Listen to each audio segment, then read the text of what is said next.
Welcome back, guys, to Phoenix Wright Justice for All, as we question Will Powers and try to learn more about the murder and the killer as well, by the sound of it, as the testimony seems to hinge around guards and a butler's, or bellboy's, action. So let's continue pressing him and finding out what we can as we, of course, try to delay and stall instead of actually really prove anything at this point in time. Yes, it's weird. And that's when that bellboy I saw earlier came out of the room. Are you sure it was the same bellboy? Yeah. And how could you tell? All the bellboys wear the same uniform after all. But you see, well, he had those stitches in his face. So I'm sure it's the same guy that was talking with Matt. So which room did the bellboy come out of? Of course, when I say room, I mean Juan Kalida's room. The victim's room, huh? Yeah, the one with all the really pretty flowers and teddy bears. It was Juan's room, alright. Yeah, it's kind of hard not to notice it's that one. Words cannot describe how screwed I am. Let's continue with the testimony, shall we? Now that I think about it, the bellboy did seem kind of out of place. So what exactly was so out of place about him? Right. Why the insipid grin? Maybe because I have no idea what damaging thing he's going to say next. Well, the bellboy was empty-handed. Empty-handed? That bellboy was one of those room service people, right? But he wasn't pushing a cart and he wasn't holding a tray either. You'd call that a little strange too, wouldn't you? I agree that it is a bit strange, Mr. Powers. But is it really that unusual for a bellboy to be empty-handed? What should I do? Should I let Mr. Powers' testimony slide, or... Well, if we're up to delaying, trying to pulling a fast one makes more sense. Let it slide.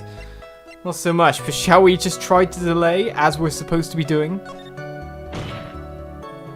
There is nothing strange or unusual about an empty-handed bellboy.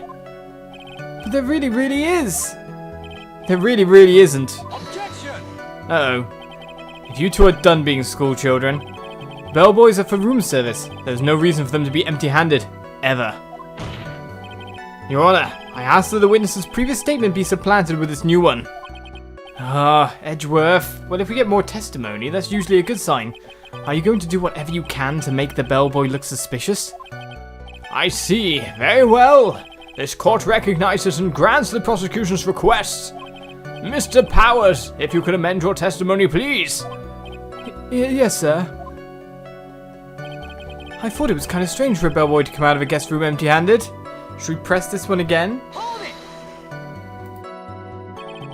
So you're saying it's suspicious for him to be empty-handed?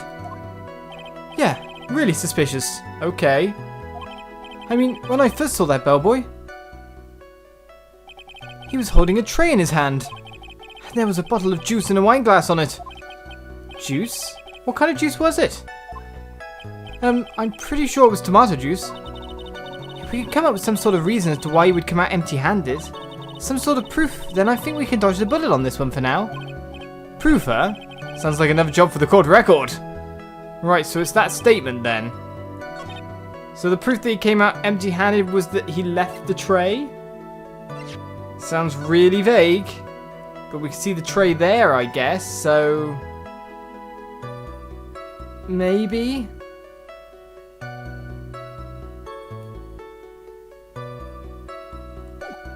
Let's go for it. Objection! Mr. Powers. Yes? You're easily influenced by other people's words, aren't you? As soon as you heard that the bellboy might have been the killer, you got caught up in believing it must be true.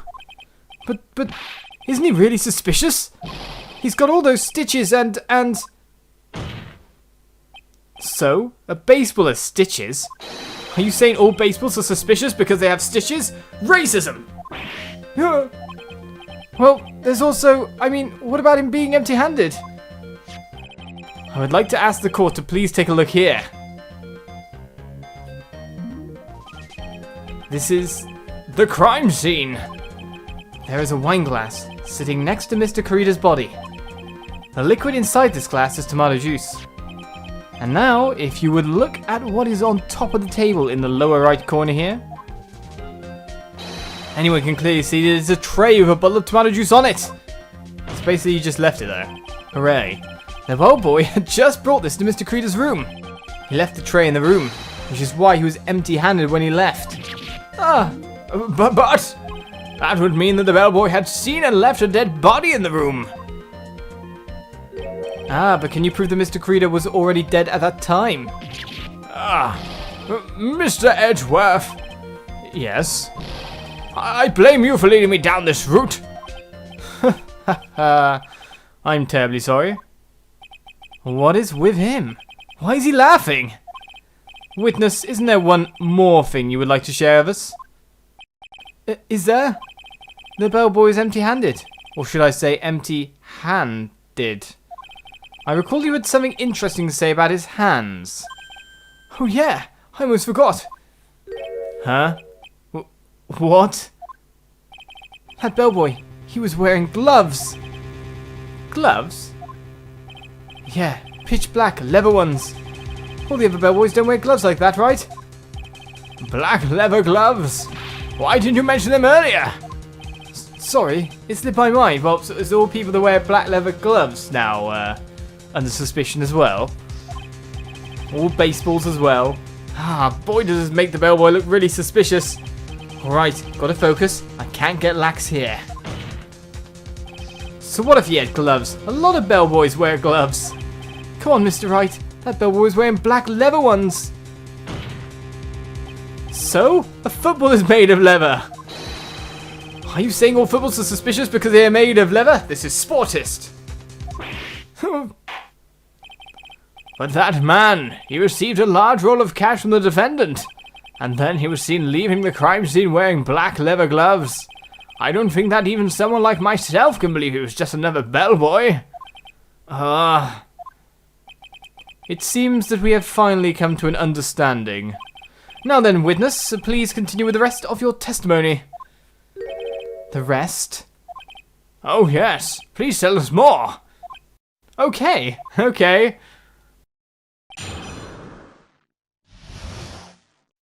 What is their second meeting going to be about? After leaving Juan's room, the bellboy went and knocked on Matt's door, just like that. He gave something to the person inside the room.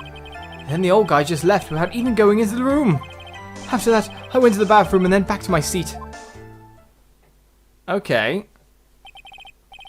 So the bellboy, after leaving the crime scene, next went to the defendant's room? Yeah, I kind of saw that by accident. Some accident? I say you saw too much. And all of it was suspicious to high heaven. I think it's safe to say that we can no longer consider this bellboy to be normal. Now then, let's get started, shall we? Mr. Wright, your cross-examination, please. Yes, Your Honor. So, their second meeting. What am I looking for? Any delaying I can do. After leaving Juan's room, the bellboy went and knocked on Matt's door just like that. Is that what you saw while you were busy spying? Excuse me? I may be a poor, underpaid action star, but even I wouldn't stoop to spying. Well, I think the point is, where did you watch all this from, Mr. Powers? From the door of the bathroom with my left eye in a sort of sneaky, spy-like. I knew he was spying. Please, does it really matter if he was doing it over or underhandedly? What did the bellboy do next? That's all I care to know. He gave something to the person inside the room. Hold it! I said, hold it! Okay, that's good. I heard. Okay. That's better. What kind of statement is that? Please elaborate and give us a few more details. Okay. Okay. I should probably ask him only one question at a time. So ask about the person inside, ask about the something, or don't ask anything. So...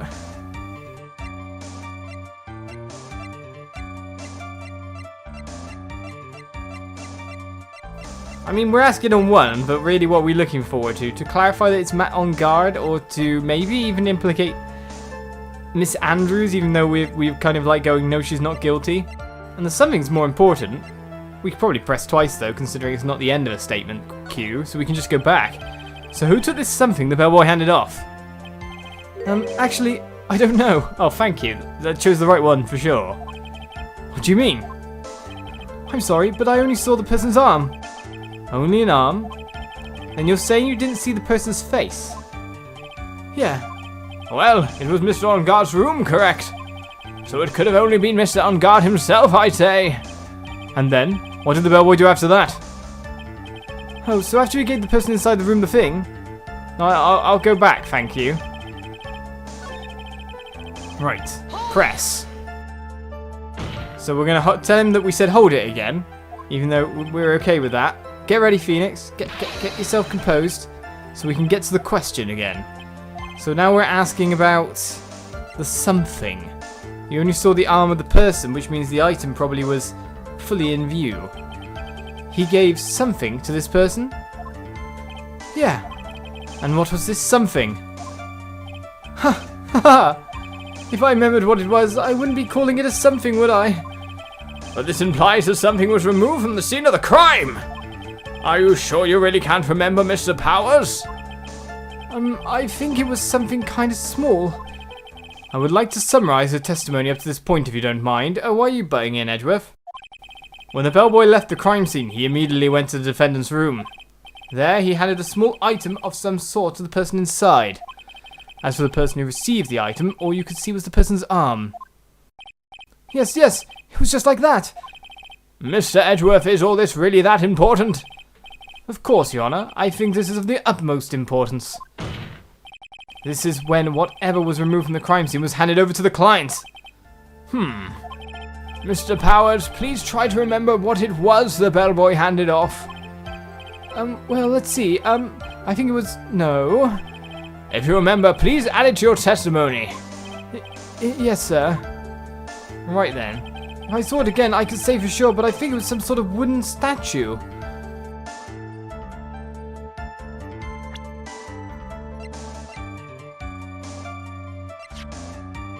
A wooden bear-shaped figurine. I was looking through the list, like, is there something that I have regarding that? Obviously not the big bear, but we do have this. So why was this handed back? Present? Objection! Why was it moved from room to room? No one knows. What was the point of that pregnant pause? Where did that objection come from? Well, speak up! It was me, Your Honor. What is it, Phoenix? I have a feeling that something bad is going to happen once I show this. Mr. Wright, if you have something to say, please spit it out. Especially because we found it in Matt on Guard's room. Yes, Your Honor. Okay, Phoenix. Deep breath. Mr. Powers, there's something you saw. Was it this item? Oh, hey! That's it! That's the something! Wow, Mr. Wright, you really figured it out. I recall we found this at Matt on Guard's mansion. At the defendant's house? What does this mean? It's simple, Your Honor. Shelley the killer assassinated Juan Colida in his room, and then he stole this wooden bear from the scene of the crime. Then the bear being found at Mr. On Guard's mansion would mean? It goes without saying, Your Honor. Mr. Matt on Guard is the killer's client. Order! Order! Order! I said order! Mr. Wright, this is the most unfortunate turn of events for you. Yes, it is. Yeah. Sorry, Mia. No, it's alright. Your judgment was sound. Actually, I figured the bear would come up. If not now, then it would have later on. Even if you hadn't shown it to the court, I'm sure your friend Edgeworth would have. I almost forgot that you knew about it too. I think it is clear that there is no need for us to continue this trial. I can't let this happen. I have to do something. There has to be something we've overlooked. Your Honor, a minute, please. Yes, Mr. Wright? There are still a few points left that we've not fully explored. What are you trying to pull? Oh, well, we can't have that. Alright, Mr. Wright, what questionable point would you like to explore further? The person who received the bear, Paris's testimony, or the bear itself. I guess it's then definitely the person who received the bear. Because we don't know exactly who it is for certain, but then he's probably going to testify something about clothes, I bet. There was one thing in Mr. Paris's testimony that was very unclear. And that is the identity of the person who received the bear. He gave something to the person inside the room. I'm sorry, but I only saw the person's arm. As long as we don't know who it was that took the bear. We can't be sure of... Ah!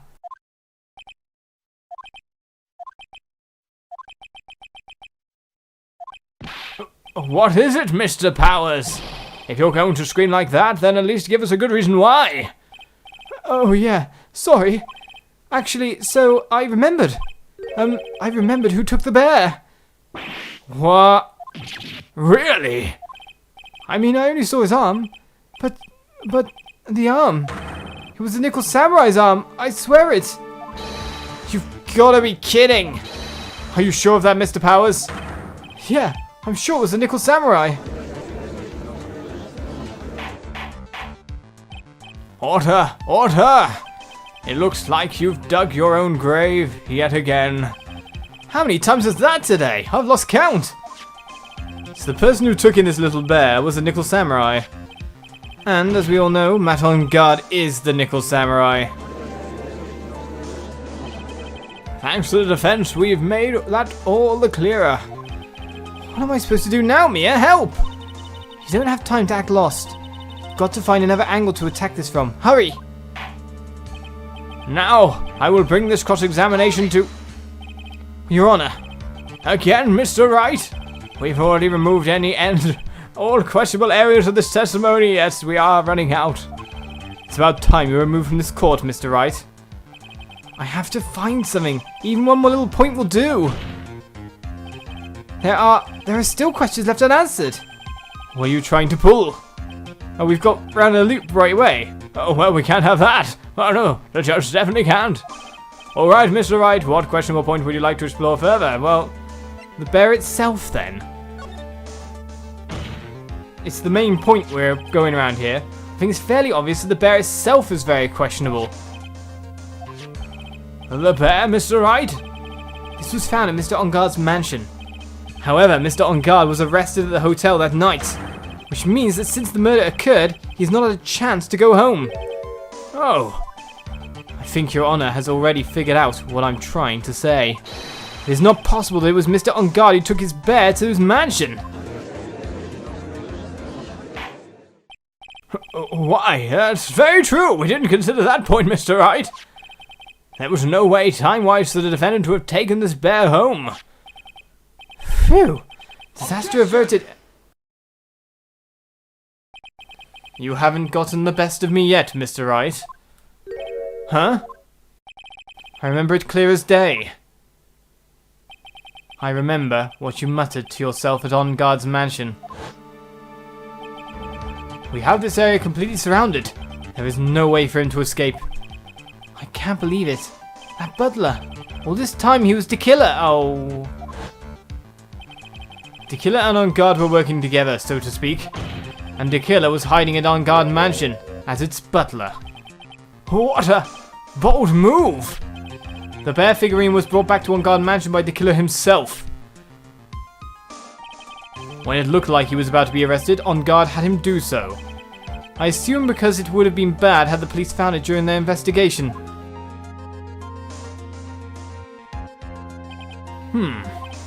Well, Mr. Wright, you've been quiet for a while now. This is too much. Isn't there anything I can attack at all? I think we've heard enough.